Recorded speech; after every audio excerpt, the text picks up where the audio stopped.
Pakistani TikToker Hareem Shah के शौहर बिलाल शाह घर पहुंच गए। बिलाल शाह की वालिदा शहजादी बेगम ने इनके घर पहुंचने की तस्दीक की।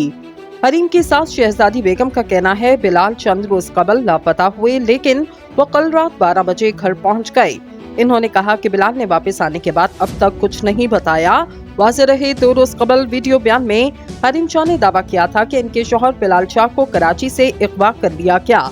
हरीम शाह ने कहा कि बिलाल शाह गुज़िश्ता हफ्ते लंदन में मेरे साथ थे। वो कराची पहुंचे तो इन्हें सादा कपड़ों में मलबूस अफराद ने उठा लिया।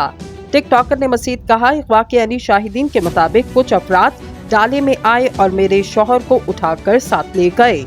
इन्होंने ये भी कहा कि मुझे नहीं पता मेरे शौहर बिलाल शाह के अगवा में कौन लोग मुलविस हैं। कानून नाफिज करने वाले इदारों से दरख्वास्त है मेरे शौहर को बाजियाब करवाया जाए।